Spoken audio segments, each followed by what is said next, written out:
Well, climate change is happening and it's affecting the Baltic Sea region. Professor Meyer just explained that quite expertly and leaving at least me with a sense of urgency, I would have to say, if I see the rise, for example, of the temperature over land. And so climate change adaptation is a necessity on all levels, but the macro-regional level and the physical region of the Baltic Sea might be particularly suited. The BSR has a long-standing, multifaceted landscape of collaboration and also on the macro-regional level. VASAP, meaning Visions and Strategies Around the Baltic Sea, is one of these cooperation formats distinct for the Baltic Sea region. VASAP this year celebrates its 30th anniversary. It's been established in 1992 as the first macro-regional cooperation of ministers responsible for spatial planning and development in the Baltic Sea region. And the main task and mission of VASAP is to prepare policy options for the territorial development of the Baltic Sea region and provide a forum for the exchange of knowledge on spatial planning and development. VASAP also promotes and participates in cooperation projects which provide added value to achieve a well-integrated and also a coherent region, because the aspect of cohesion is also highly relevant for climate change adaptation, because the region with their natural aspects are differently affected by climate change and vary in vulnerability also from an economic and social perspective.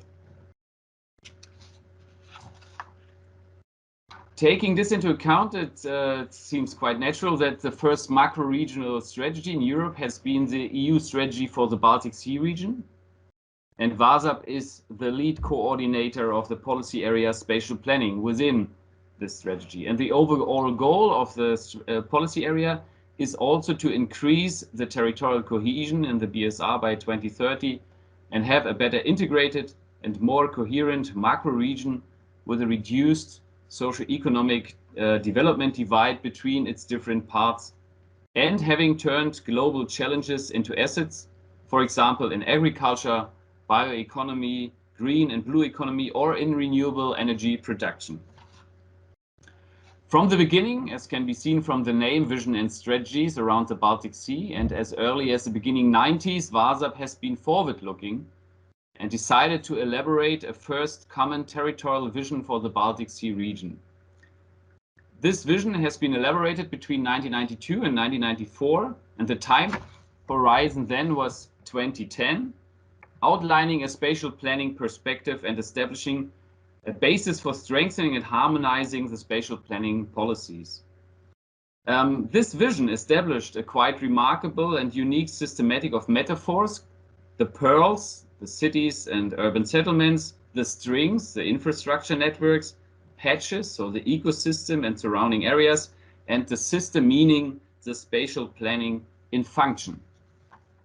To monitor the implementation of the vision, the ministers established in 1995 the Committee on Spatial Planning and Development, the VASAP CSPD, and a secretariat, and it followed an implementation framework. And in 2005, the ministers instructed the committee to prepare a long-term perspective for the spatial development of the region, taking into account new challenges. And these VASAP long-term perspective for the territorial development of the Baltic Sea region was then adopted in 2009. It highlighted long-term territorial development trends and challenges, as presented a perspective on territorial cohesion, now with a time frame of 2030, and proposed concrete actions to stimulate the territorial development potentials.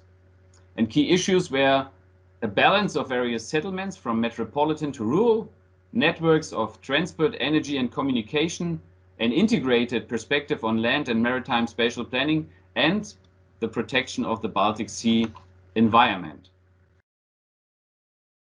Well, having these scenarios in mind, but also new challenges and trends since the last LTP, the VASAP CSPD decided to update the LTP with a perspective now on 2040. And examples are the pandemic, demographic trends, growing impacts of the climate change, this has been seen, on the environment, digitalization, and many other aspects. And the spirit was of this update to bridge the old with the new, so look on the new challenges, but take account of the 4 characteristic elements that I just described. And the whole process is organized with a co-creative, collaborative, and participatory approach. And key elements of the current draft have been developed by the VASAP CSPD, including other relevant stakeholders. Where are we now in that process? We are still in the middle, I would say. We have an elaborated draft text of this vision. It has been published in March 2022. And we started a stakeholder consultation that will last until the 15th of July. And all stakeholders are invited for this consultation. It is very important for us to nuance and refine the vision document.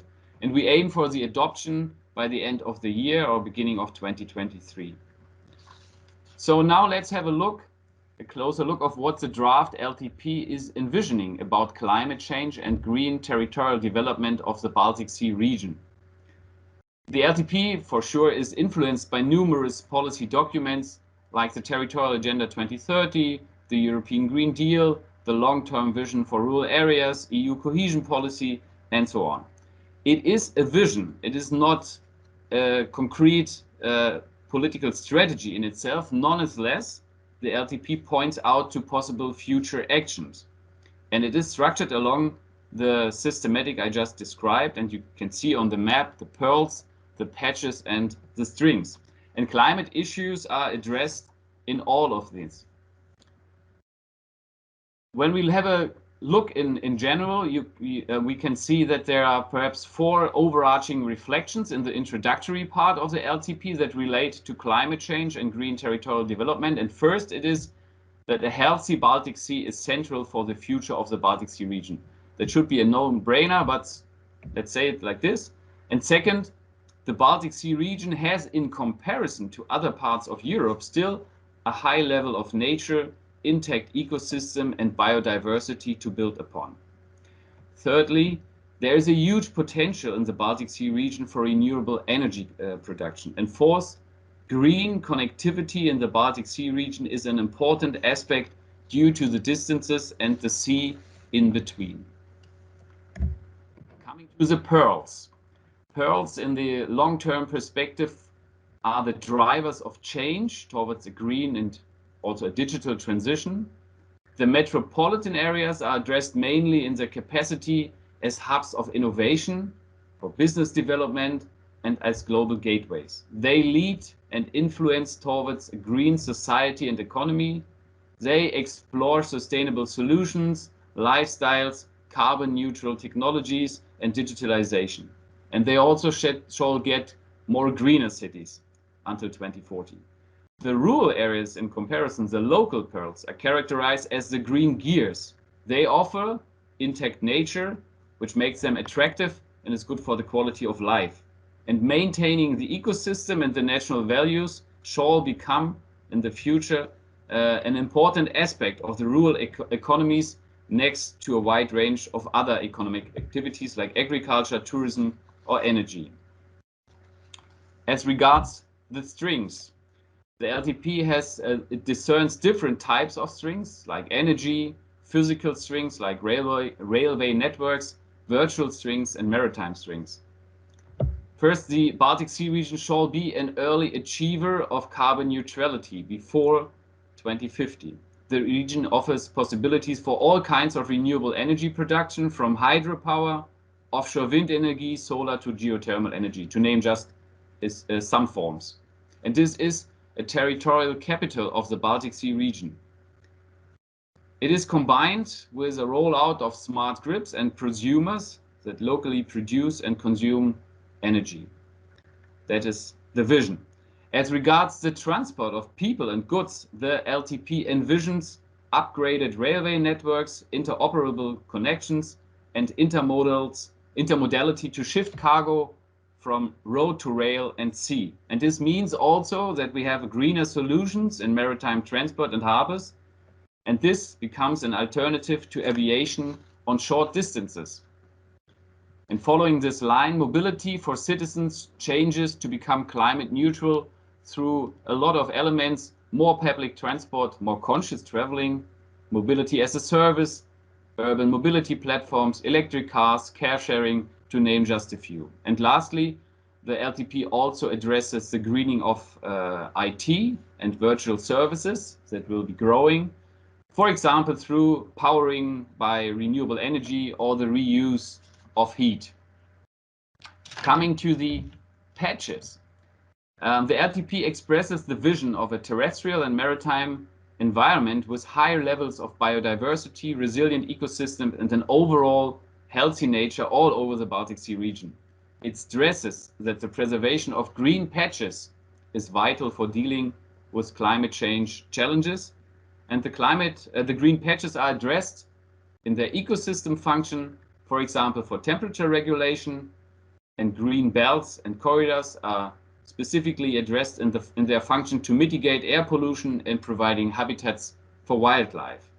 It is also acknowledged that agriculture has to adjust to new climate conditions and produce also in a more sustainable way, which would ease pressure from green and blue patches, as we have heard from the nutritional side.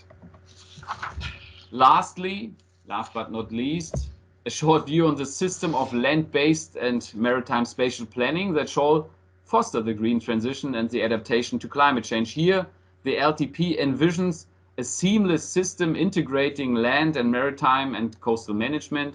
It shall be transnationally coordinated across borders, involving sector policies like transport, energy, fisheries, and so on. And it shall also work across administrative levels, and by 2040 shall be integrated in a digital and interoperable platform for exchange, and also by this allowing a better participation of all relevant stakeholder groups.